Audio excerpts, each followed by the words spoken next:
Since we tied the knot, my husband, a real mama's boy, never lifted a finger around the house. When I mentioned I was heading out on a business trip, he freaked out, saying, "Who's gonna take care of me?" After a big blow-up, I left for my week-long trip. When I got back, there was a filled-out divorce form and a note for me. It said, "Since you ditched the housework, I'm heading back to my folks. Check out the divorce papers and think things over." Reading this, my blood boiled. The nerve of him, leaving a divorce threat. But then, I started to cool off. After all, I had been thinking that maybe divorce wouldn't be the worst idea. Perhaps this was a sign. Heck, I'll just file them. And that's exactly what I did. The next morning, my miffed husband burst in, asking, "Hold on, where are the divorce papers?" "Oh, I filed them." What came next was my clueless husband making a scene, sobbing uncontrollably. I'm Kelly, 30 years old. I got married a year ago, and I'm a working housewife. After college, I worked hard at a big company. Before I realized, I was nearing 30, with no boyfriend in sight. My folks were always on my case about settling down. So, I grudgingly joined a dating agency. That's where I bumped into Ray, who'd later become my husband. Ray, a couple of years my junior, worked at a mid-sized firm. I was drawn to his soft-spoken nature, and after some dates, we got serious, thinking about the long haul.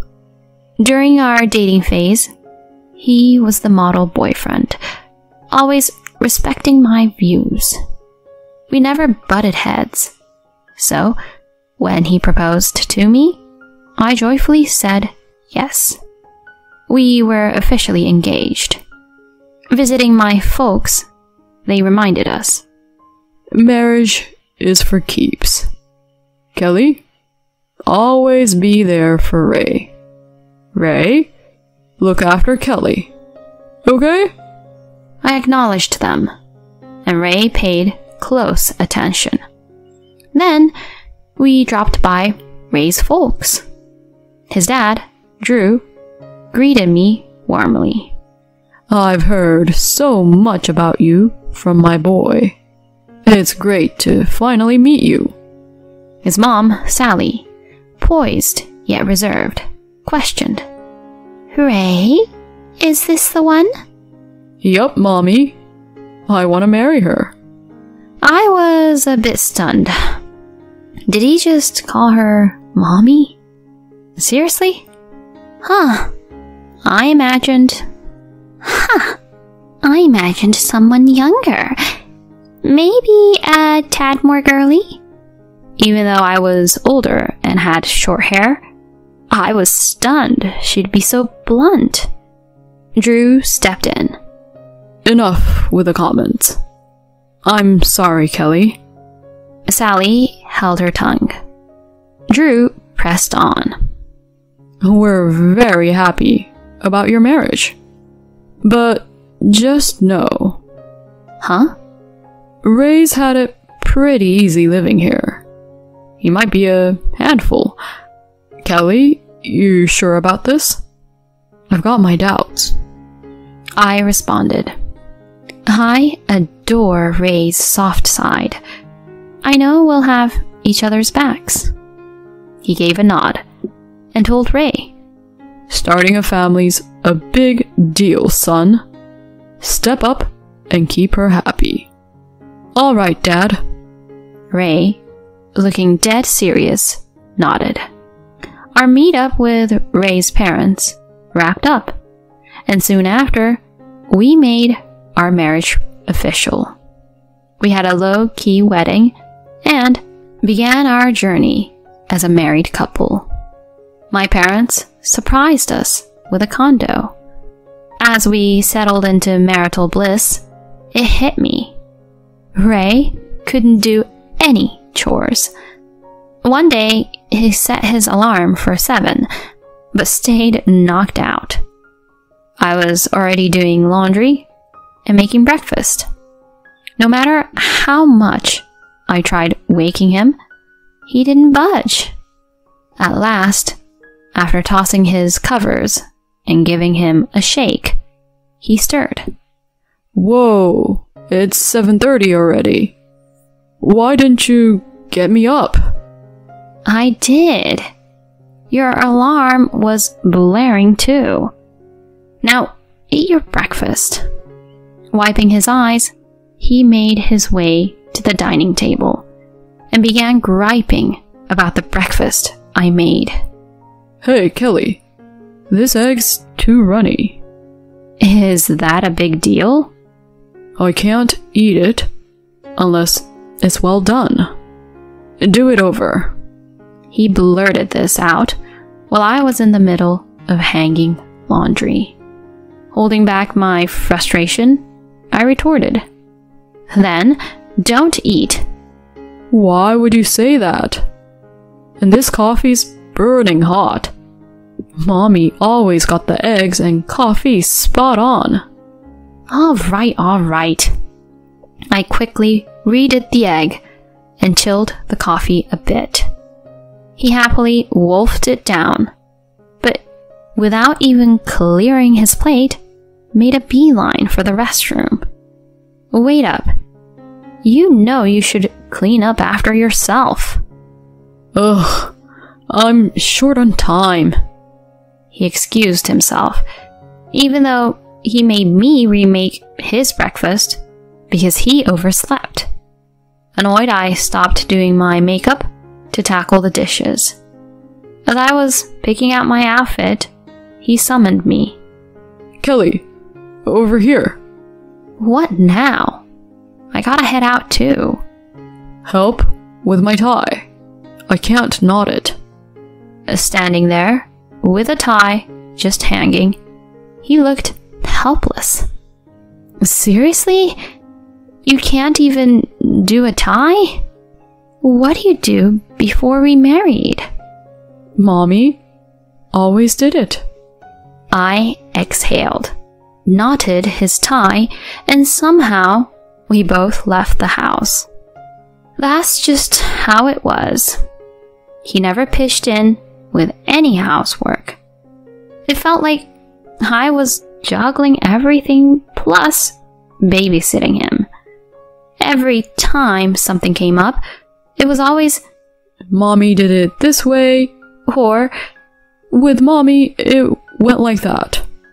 Always referencing Sally. This routine stretched on for a year, and the pressure kept mounting. Thoughts of a divorce snuck in now and then, but my dad's words about marriage being forever held me back. Out of the blue, due to a work hiccup, I was assigned a week-long business trip starting the next day. Breaking the news to my husband that evening, he, deeply into his video game, looked taken aback. Hold up. A business trip? A whole week? It's out of my hands. Work's calling. No way. Who's gonna cover for you here for a week? He played on, clearly peeved. You'll have to step up. It's about time you got a grip on house stuff. At that, he set down his game and locked eyes with me. Isn't the wife supposed to care for her husband and the house?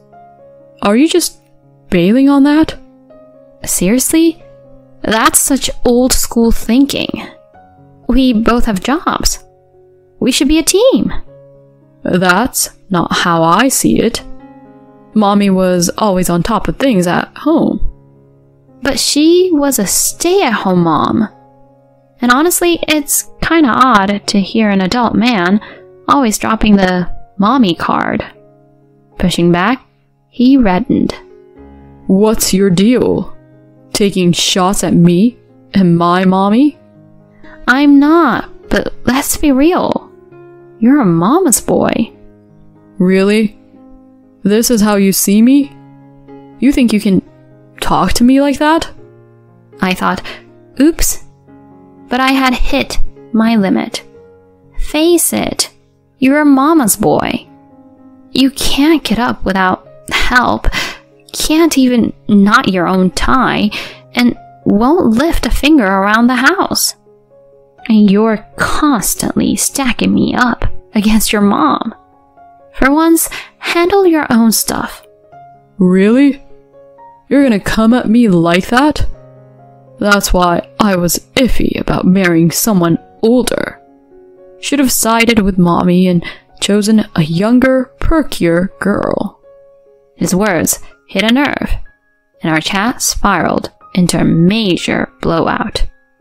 Even joking, you shouldn't say stuff like that. We're married. If I had known you'd be this bossy and aloof, I'd have thought twice. And maybe splitting up is our best bet. I was taken aback by his sudden divorce talk. He went on, sounding rather smug. You can't possibly get divorced, can you? You wouldn't want to be labeled divorced. And think about what your dad said about sticking together. Don't just toss around the word divorce. Well, I just did. If you take off for this business trip and leave me here, I'm actually thinking about divorce. With that, he stormed into our bedroom, leaving me in shock. Even though the idea of divorce had been tough, because I didn't want to let my parents down, now seemed like the time to give it real thought. With that on my mind, I went to sleep. Bright and early the next day, I was up prepping for my trip. Our big blowout was still weighing on me, but there was work to be done. I nudged Ray, still under the covers. I'm heading out. You better wake up, or you'll be late for work. His answer came out in a sleep-muddled mumble. Rolling my eyes, I headed out. A few hours later, a text from him popped up. You barely tried to wake me. Now I'm running late. Did you really go on that trip? I quickly texted back. I did wake you up. And yes, I'm on my trip. I'll be back in a week. He read my message, but didn't bother replying. Mid-trip, I called my parents to give them the lowdown on Ray's antics and mentioned I was leaning towards divorce. I braced for a lecture, but what they said caught me off guard. We had no clue he acted like this. Take your time thinking, but don't force yourself to stay. Always remember, we're in your corner, no matter what you decide. Their support choked me up. When I got back, Ray and I were due for a serious sit-down. If he didn't shape up, divorce was on the horizon. Thoughts swirling, I returned after my week away. Walking in late, I noticed Ray wasn't home yet. As I scanned the room, a signed divorce document and a note caught my eye. The note read, Since you ditched the housework, I'm heading back to my folks. Check out the divorce papers and think things over. Reading this, my blood boiled. The nerve of him, leaving a divorce threat. But then, I started to cool off. After all, I had been thinking that maybe divorce wouldn't be the worst idea. Perhaps this was a sign. Heck, I'll just file them. And that's exactly what I did. When the papers went through, I felt like a ton of bricks had been lifted. That evening, I went to bed and had the best sleep. The next morning, sipping a relaxing cup of coffee, I heard the door. In walks Ray. Kelly, why didn't you come to my folks' place to apologize to me? What's gotten into you? He was steaming. Then, spotting the empty spot where the divorce papers had been, his eyes widened. Hold on. Where are the divorce papers? Oh, I filed them. You did what? He looked like he'd been slapped. You really went through with it? Thanks for signing them. Made everything smoother. You can't be serious. You actually went all the way? Have you lost your mind? Seeing how collected I was, he lost his cool. That's it. I'm calling my parents. Sure, knock yourself out. An hour later, Sally and Drew showed up at our place. Sally, spotting me right away, dramatically exclaimed, "You! How could you just divorce Ray like that? What's your deal?" I replied, coolly, "If he had the divorce papers all filled out and ready to go, doesn't that mean he wanted out? Is that an issue?" "How can you be so bold when you're just his wife?" But Drew quickly cut her off with a firm, "Enough." The room went still as Drew asked, "Kelly, can you walk us through what happened?" I agreed and detailed his past antics, our spat right before I left, and the divorce papers he left behind. I was at my wit's end. It seemed like he wanted a divorce, so I went with it. I held Drew's gaze while explaining. He paused, mulling it over. Ray piped up, "Mommy, Dad, come on. Can't you see she's out of line? Tell her off." Sally jumped in. "Oh, Ray, my poor baby. She's so hasty. You should reverse the divorce right now." "There's no reversing. Our divorce is done and dusted. We're basically strangers now." Sally's face flushed, and she tried to respond, but Drew stepped in again. "Zip it. Kelly, I apologize for Ray's behavior." Ray, eyes bulging, got an earful from his dad. "You bonehead. I knew you had issues, but this is next level. Using divorce papers as a threat? Unbelievable. You had it coming, Ray." "Hold on." Sally tried to interject, but he kept going. "It's partly on you. You spoiled him. Watch out. If you keep this up, I might divorce you next." Sally was taken aback, muttering, Divorce? Drew pivoted back to me, looking very sorry. "Kelly, I regret the trouble our clueless son caused you.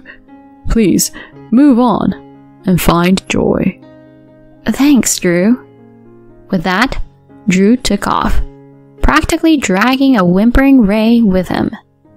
Word got around that he severed ties with his own son. Ray ended up in a dingy apartment, living alone for the first time.